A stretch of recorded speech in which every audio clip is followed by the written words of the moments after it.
Good evening. This is Kelly Wright, and tonight we remember 9/11. Former Secretary of State Colin Powell once stated, "You can be sure that the American spirit will prevail over this tragedy." In the aftermath of that horrible day, when the Twin Towers fell, one building remained standing: the historic St. Paul's Church, built in 1776. It is Manhattan's oldest public building in continuous use. It once served as host to the inauguration of America's first president, George Washington, and it survived the terrorist attack of 9/11. Inside, the church still displays memories of faith that brings people together. A pilgrimage altar is filled with mementos by those who remember their lost loved ones who died in the attack. Across the Hudson River in Jersey City, the shoreline is graced with various memorials like Empty Sky, which is the name of a memorial at Liberty State Park. It faces Ground Zero, the twin walls reflecting the new tower that now stands in place of the old twin towers of the World Trade Center. And in the nation's capital, at the Pentagon, a memorial of granite benches memorialized the 184 people who died when terrorists crashed their plane into the Pentagon on 9/11. And in Shanksville, Pennsylvania, a memorial was made to honor the brave crew and passengers aboard Flight 93 who tried to gain control of the plane hijacked by 4 terrorists before it crashed on 9/11. Former President George W. Bush, who was commander-in-chief at the time, states, "Now we have inscribed a new memory alongside those others. It's a memory of tragedy and shock, of loss and mourning. But not only of loss and mourning, it's also a memory of bravery and self-sacrifice and the love that lays down its life for a friend, even a friend whose name it never knew." We remember 9/11. We're coming back with more of the program right after this.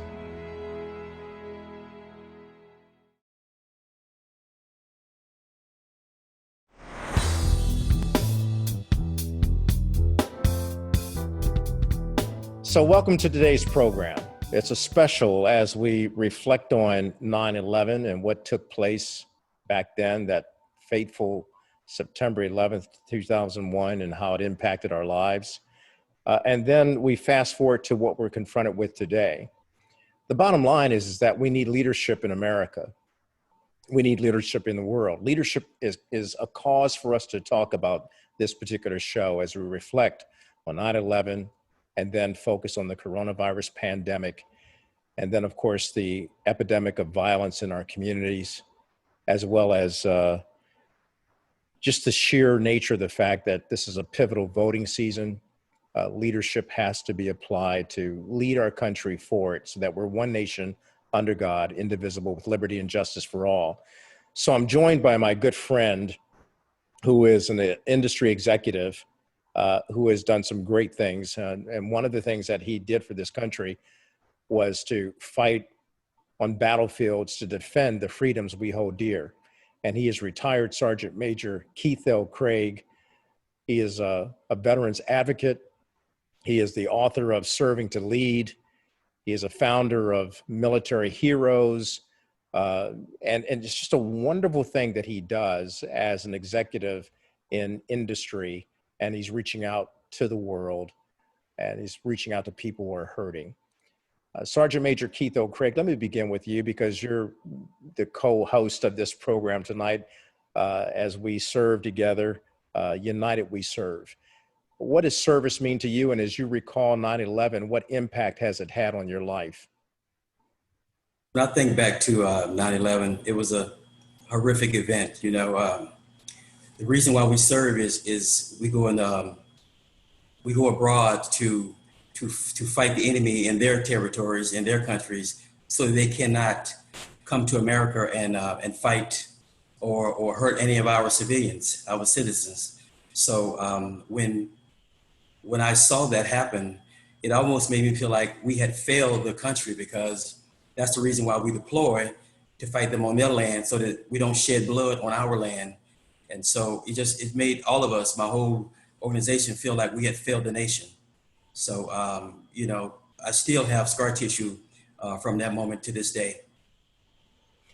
And the scar tissue that you bear reminds us all of the wounds that had been inflicted upon us because of 9/11, and then right after 9/11 erupted the war on terrorism.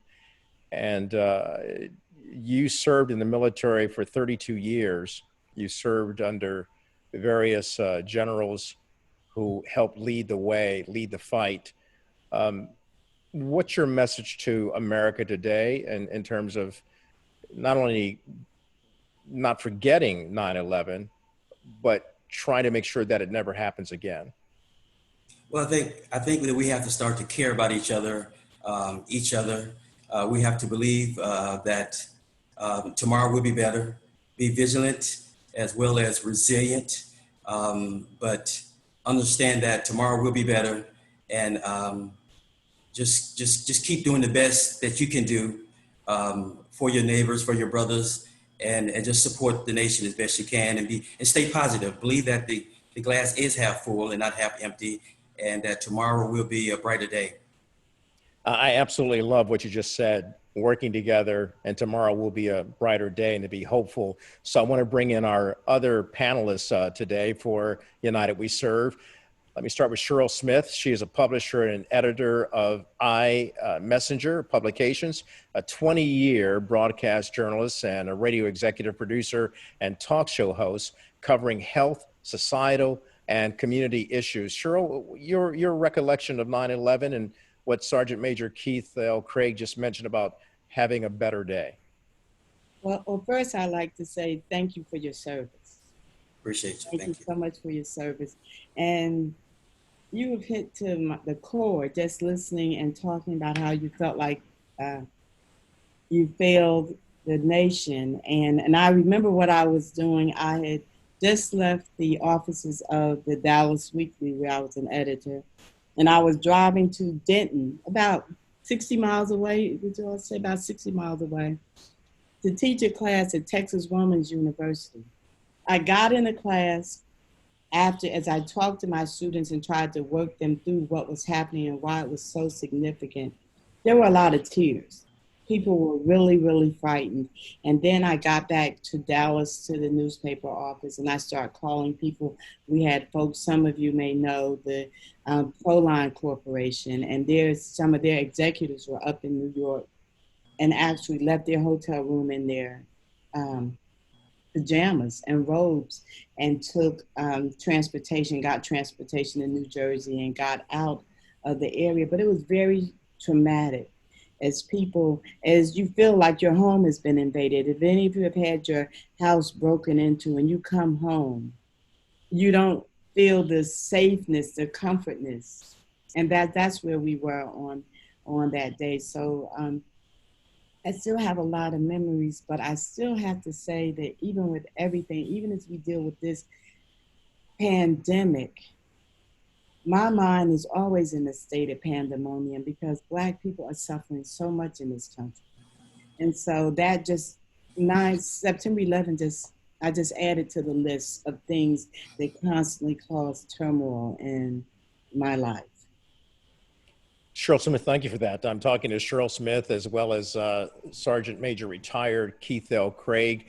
Coming up after the break, we'll be talking to Clifton Ellis Johnson, Reverend Dr. Michael Waters, and Ulysses Reeves Waters, Esquire, right after the break, to talk about their memories of 9/11 as we conduct this special show, this special program called United We Serve. That's next.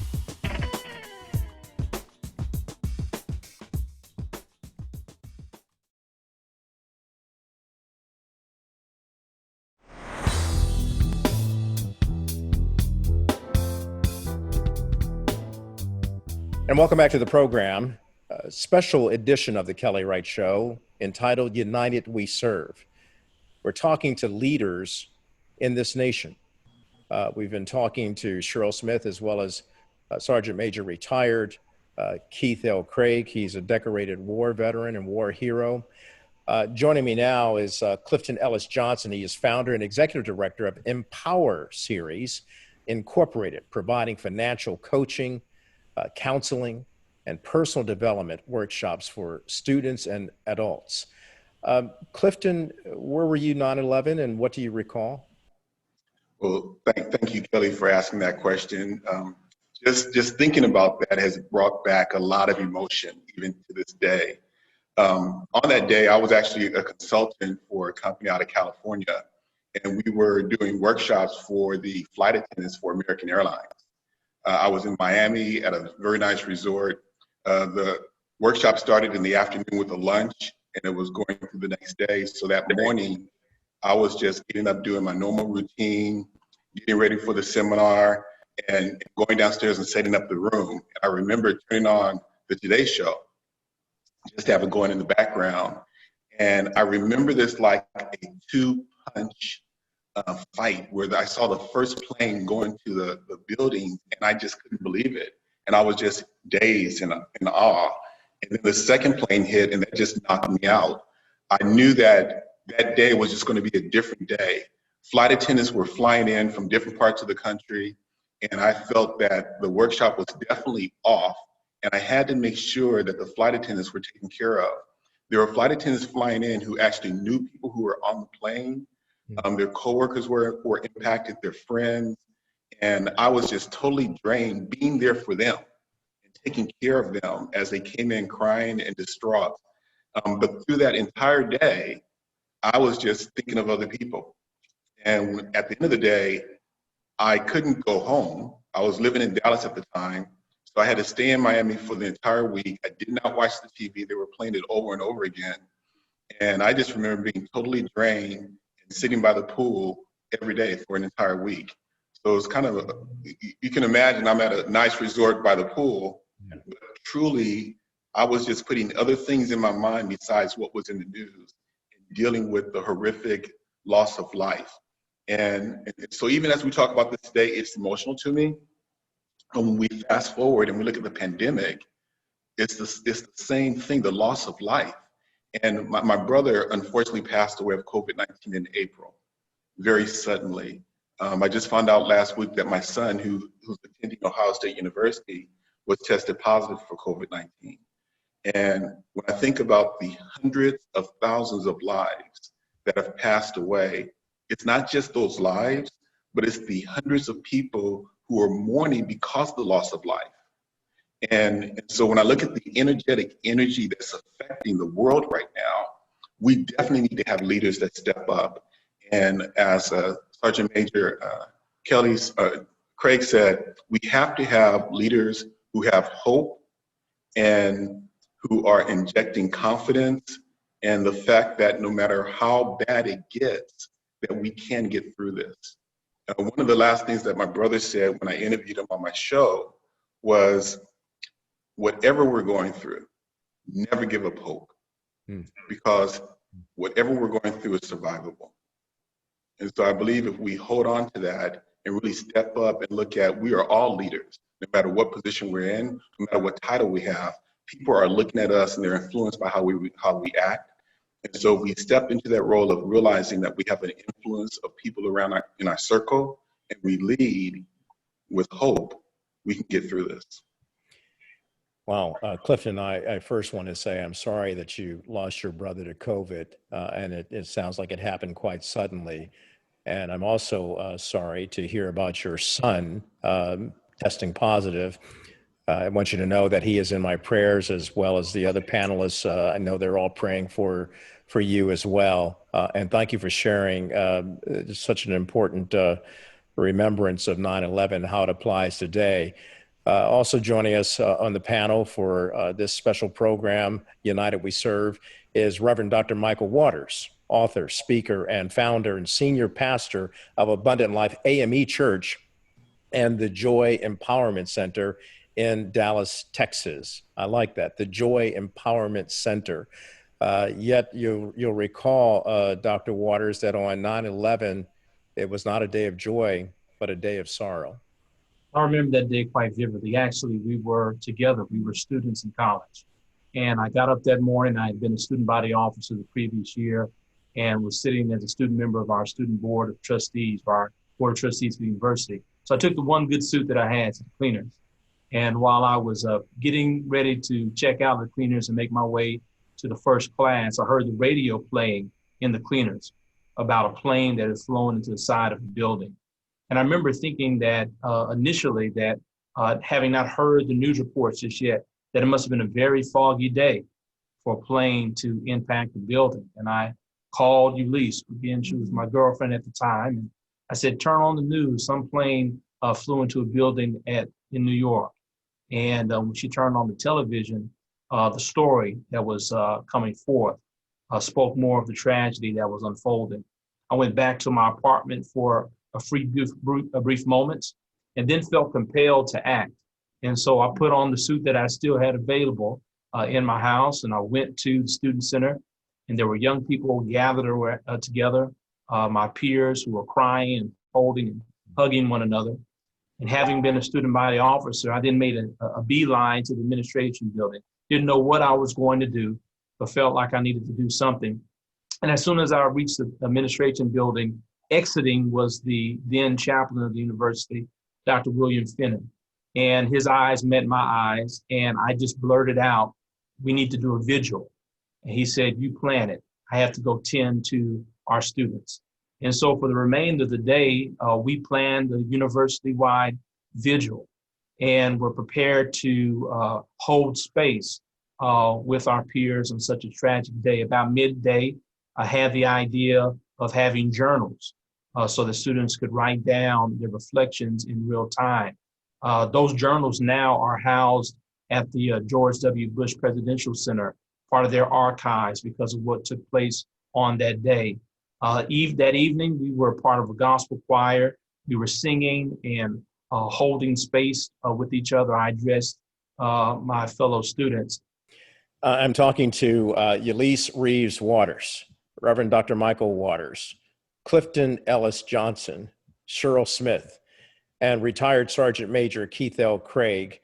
And when we return, we'll continue our mini town hall, if you will, or our panel discussion in this special program that's acknowledging what took place, remembering what took place on 9/11, and applying what we learned then to what we're experiencing now in this COVID-19 pandemic. That's next.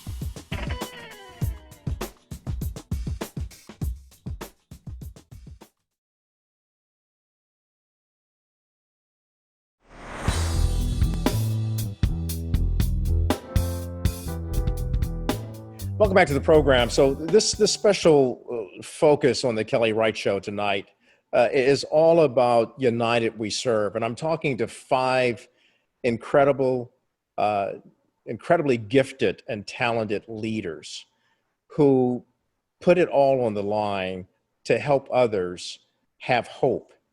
And hope is something we should never lose sight of, even with remembering what took place on 9/11, when it seemed that we had lost hope.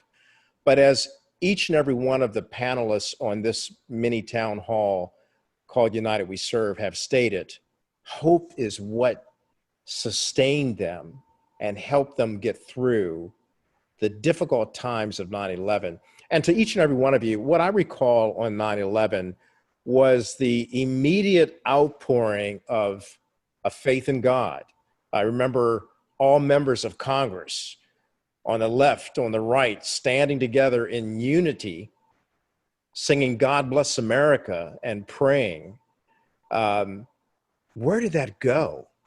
And why have we not seen that when we need it more now than ever in this global pandemic that we're experiencing, which has hit our country the hardest, more than 190,000 deaths from COVID-19 and more than 6.3 million cases of people having experienced COVID-19 in this country. Where did the hope go and where did the unity go how did we get so politically and racially divided? That's a good question. That's a really good question. And you're talking about that. I even saw in our profession now, now, Elise was saying that they didn't do anything in her class, but as a journalist, I was like, this is a very teachable moment. So we had class and we talked about it, and I explained to them, because you have people who want to be radio personalities and everything. I said, today people don't want to hear music. They want information. They want to know what's going on. And you even saw journalists, if you all will think back on television anchors, you saw them wearing American flags on their lapel pins.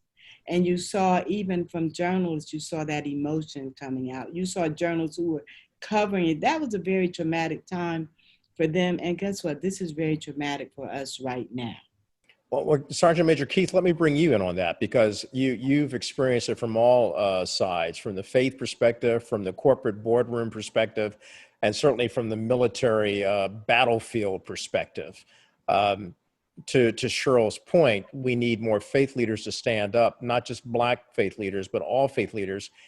And yet, sir, you know that some faith leaders have chosen to turn a blind eye to the wrongs going on in our society right now, even boiling down to politicizing wearing a mask or denying that there is a racial problem in this country.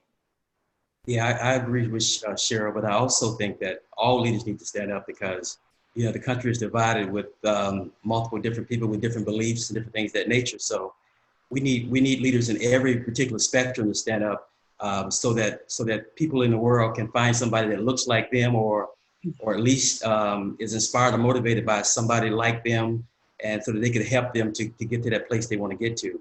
So, you know, being in the military, one of the things that I think gave us an advantage as an entire organization was that, you know, our blood was all red. It wasn't based on dollars, it wasn't based on cents, it wasn't based on politics.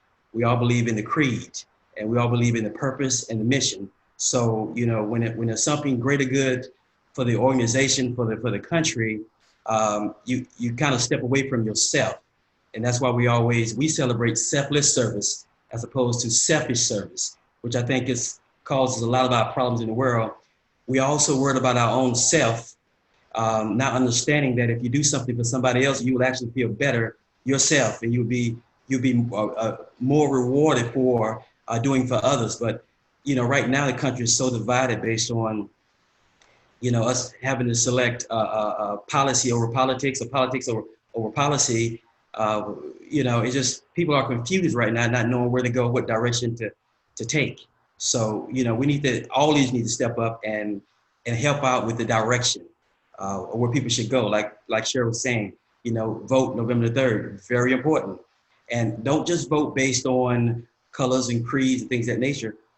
Vote based on what affects your life, your family's life, you know, and I think that's what we need to do. Focus on what's really important, and that's people. Yeah, and I'm going to take a break, and when we come back from the break, I want to drill down to that a little bit more about representing people, and each of you are leaders in your own right, and your sphere of influence will help not only motivate people to vote, but help motivate and inspire people to wake up every day and see every day through the eyes of hope and not despair. Back with more of United We Serve after this.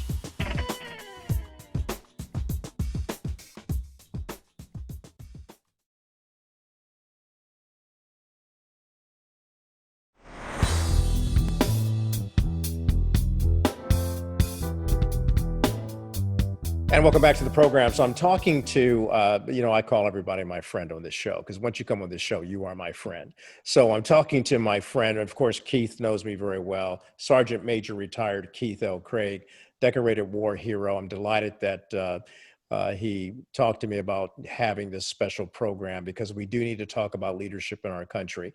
I'm also joined by my newfound friends out of Dallas, my big D connection, Cheryl Smith.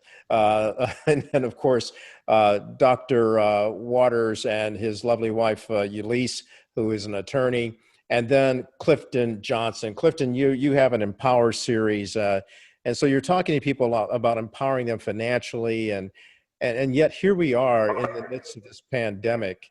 And man, you know, Congress just can't get its act together. The White House can't get its act together to pass another stimulus package. So what alternatives do we have in order to safeguard our families, particularly in Black America, which has been disproportionately impacted by not getting the PPP to run our businesses? So a lot of our entrepreneurs are just bone dry when it comes to money. We have so many people that are hurting now financially. There are certain resources that are available to assist, like the SBA loan program, the PPP program you mentioned. We're waiting for additional stimulus package by Congress, the tax relief that the IRS provided us. But I would say if you look at your community, every city, your neighbor are really there to help you. Definitely talk to agencies that are around you that you're having trouble paying your bills with. Every company usually have a website that says if you're impacted by COVID-19, you know, contact us. We'll see what we can do to assist you. It's at this time again where this mired situation of despair, you have to hold on to this vision of hope and knowing that we will get through this. And every path is going to be different for different people. There are some people who are not even impacted by the pandemic. They're going to work and they're making money like it's another free day. But then we have people like my daughter who was, she's in the service industry and she worked for colleges and universities, but she wasn't a professor. She was a temporary staff. And the minute that this hit, she had to pivot and do something totally different. And there's so many different people hurting out there. I would just say, tap into the community organizations that are there to support you. You can reach out to the Empower series, thrive at empowerseries.com. And our goal is to connect you to resources that are available no matter what city you're in. We're here in Dallas, but we can connect you to resources on a federal level and in multiple states throughout the United States. Thank you for that, Clifton. And you know, the bottom line is that we've touched upon all different factors. We talked about faith. We spoke of politics, making sure that people get out the vote. And we've talked about political leadership really failing us to a large degree and not getting things done, being mired in their own ideological warfare. And yet we are in a war. We're in a war against the coronavirus, in a war against our own sin of being ugly towards each other because of race. And yet we have a president who downplayed the coronavirus, downplays systemic racism, albeit he does admit that it is sad but true in America. And so when we have leaders not stepping up to the plate, because it's not just the president, it's also members of Congress, you know, it's important that we have this kind of dialogue. We can't solve it all in one day, but that is why we are united to serve. We're going to have to do this over and over again and have more people stepping to the plate, Keith, to talk about how we serve to lead. And that was the nature of why you wrote the book, Serve to Lead, because you wanted people to understand that true leadership is servant leadership.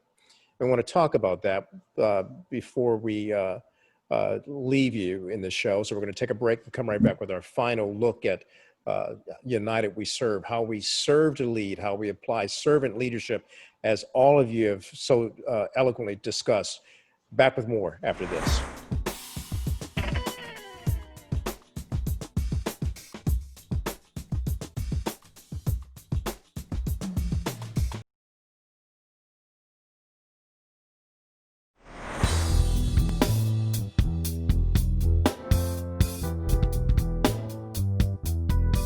And welcome back to the program. So I really appreciate these 5 leaders who have come on today to talk about United We Serve.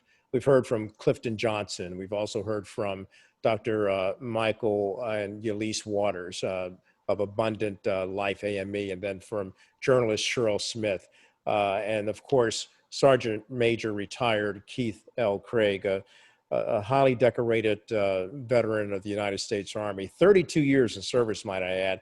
And can I reveal your your company that you work with. You are now in leadership in a corporate capacity as the vice president of distribution for Disney, and you've been responsible in many ways in laboring that labor of love to put out the Black Panther, and of course we all miss Chadwick Boseman, and we would be remiss if we didn't mention him and his passing. And he showed leadership as well. He showed servant leadership. And then, of course, Keith, you've been there involved with Avengers Endgame, the highest grossing film in history. But beyond the film, you've been on the battlefields to protect America's freedom. And for that, we thank you for your service, as Cheryl talked about earlier. And when you were writing Serve to Lead, what were you seeking to instill in leaders and as well as people who have not stepped into leadership roles yet? I was seeking to, for the most part, to say, become the leader that you would wish you had yourself, just in case you in the presence you don't have one that's in your sight, in your vision. So don't wait on someone to show you what right looks like, or to educate yourself or whatever. Just go out and become that leader that you wish you had, and that way you could help some people in the future. To your point earlier about the president knowing about this deadly disease in February, I say there's something to a leader not making his people show, not allowing them to believe that the sky's going to fall. That's part of a strategy.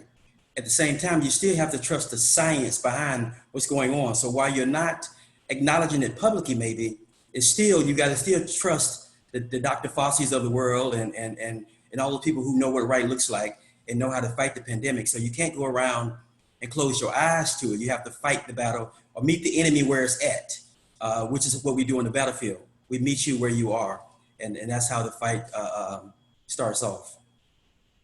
And that's why we're here to talk about solutions. And I think each and every one of you have done that. Cheryl, as a journalist, you're also an activist and trying to report stories that will empower people and enlighten them about the roles that they can play in leadership. And I want to get back to another point that Keith made before you answer, Cheryl, or comment.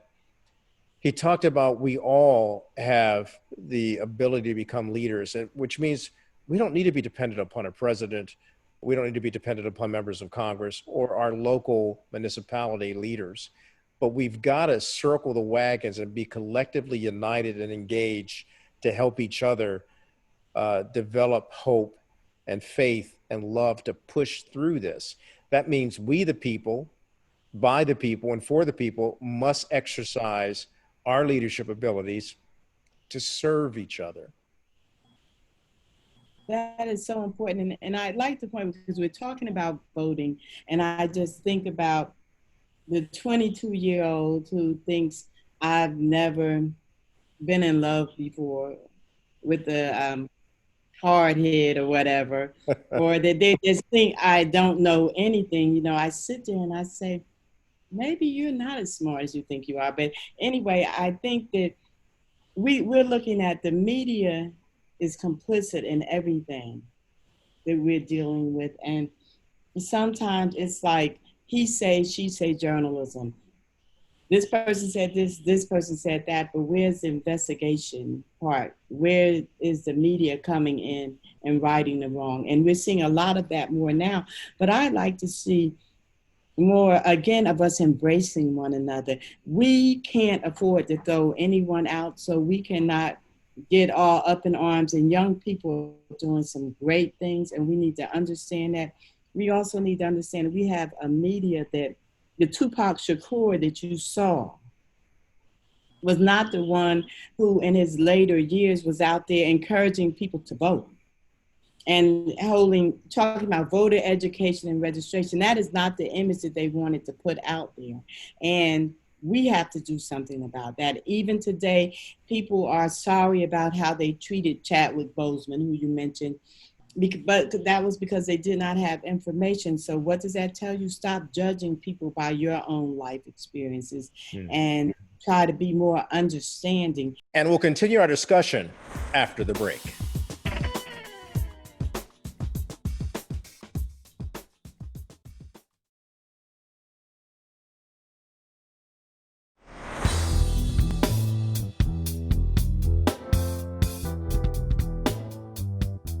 before we go, I want to bring the waters in. I think it's fitting that we end with two pastors. And Keith, I want to thank you for the brilliant work you did on serving to lead. Um, Thank you you. know, and what you were talking about earlier about how we all have to find our place of serving each other. So, Dr. Michael and Ulysses, what would be your message to take up on what Keith was talking about serving and leading and having the ability to stand united to serve our nation and by helping each other rather than pulling each other down? I think that one of the key points about serving to lead is a phrase that Brian Stevenson has uplifted for many of us. The first time I heard him use it, I was actually in the process of doing what he was talking about, but had not put a name to it, and that's getting proximate. In order to work in these spaces and to address many of these social ills, the social injustice, the criminal injustice, is we have to get proximate to those who feel the impact of those systems the greatest.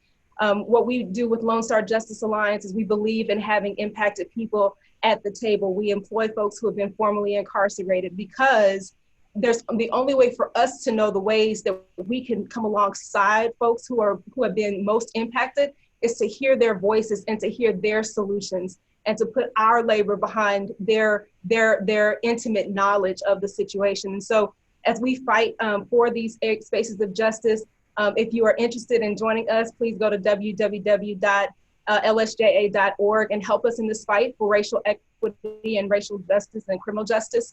The other part of it is recognizing that as a leader, you don't have to know everything. It's more important to recognize how much you don't know and to know who knows the information and who's the best suited to lead the charge. And I think that that's one of the biggest things that we seek to do is to be continuous students of life so that we can learn and grow and know more, to have a growth mindset, recognizing that just our perception of the world is not the only perception that exists. And so with that, that's what we attempt to infuse in our church. That's what we attempt to infuse in our children. And that's what we hope to infuse in the world, is to recognize that the world is much bigger and is much more beautiful, and there's much more to be experienced than just what is limited to our own personal experiences. And I have a book coming out. I'm an author. I never thought I'd write a children's book, but I have. It's entitled For Beautiful Black Boys Who Believe in a Better World. It comes out in about 2 weeks. And Essence Magazine, I want to give them a nod. They named it one of the 6 must-have books for children to talk about race. And really the arc of that book is the idea that even as young children, you can make a difference in the world today, which is not out of step with history. Young people have often led at the edge of movement to bring about progress in this nation. And I hear echoes of what's happening in the streets today with, as Mr. Johnson has already spoken about, the great Dr. King. I'm not sure how far he is in that wonderful book, Where Do We Go From Here? But the final chapter talks about the world house and the idea that we'll either live and strive together or we will ultimately die together as fools. I think that's an important part of remembrance that Dr. King is writing at the same time that the Kerner Commission is doing its work. And they basically come to the same conclusions, that we have to have a major reinvestment within our community, particularly those who have been oppressed and marginalized, so that we can repair the harm that has been systemic and horrific historically within this nation. But I have to conclude with this because Ms. Smith spoke of yet another person whose words have guided me, the great Tupac Amaru Shakur, whose words I think are prominent for us today. This idea that we have money for war but can't feed the poor. That's about our priorities, about how we recognize that we live at a time of the greatest wealth disparity in American history. We're living at a time where, because of a pandemic or these multiple pandemics, the lines for those who are seeking food at the food pantry continue to get longer and longer. And we have to make change now, not just for this time, but for all time, to ensure that these harms are not visited upon future generations. But the final thing that Tupac suggested, he said in an interview that I might not change the world, but I will spark the minds of the ones who will. And I think that is the crux of leadership, the idea that we share these ideas, extending from Dr. King and Douglas and the boys, from Ida B. Wells all the way to Ta-Nehisi Coates and many in between. And we make sure that these ideas are known and that they smart the minds of the young people who I fundamentally believe will in fact change the world. I believe that we are seeing the greatest generation, in fact, the wildest imagination of our ancestors before us. And I believe that if we properly prepare them with the information needed for change, that they will succeed where our generation and so many others have so often failed, and truly make our world a better place. I want to thank each and every one of you for joining us on this special view of 9/11 and where we are today with this COVID-19 pandemic, as well as our racial issues. Certainly appreciate each and every one of you, the Waters family, Clifton Johnson, Cheryl Smith, and of course, Sergeant Major Keith L. Craig, who helped get this launched. United we serve. Let's keep on serving. Let's keep on lifting the dream higher. And let's keep on praying and trusting God to help us when we can't help ourselves. Because like Dr. King said, we've got to take that seat at the table of brotherhood to establish a beloved community. We can't do it alone. So we need a good Lord above to help us. Thank you all.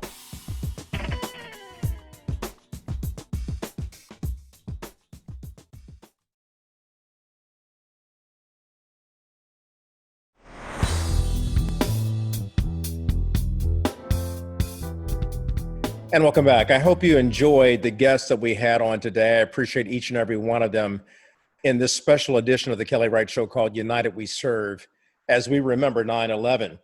My final word is this. Sergeant Major retired Keith L. Craig, a Disney executive, a Hollywood mogul, basically states this about leadership. He says, leadership is not about perks and advantages of position. It's about taking care of the group first and serving yourself last. Mission, people, and then self. And as we reflect on 9/11, it was Barack Obama who stated, even the smallest act of service, the simplest act of kindness is a way to honor those we've lost, a way to reclaim that spirit of unity that followed 9/11. Certainly we need that spirit more now than ever before. Hopefully you've been righted, ignited, and united to keep spreading not fear, not hate, not violence, but faith, love, freedom, and peace. Have a great weekend, everyone. Good night. We need a savior in times like these. Do you ever wonder?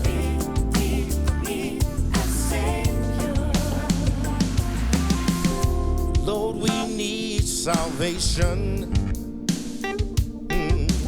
Please come and heal the nations. Lord, we need deliverance. Oh, please come and give us forgiveness where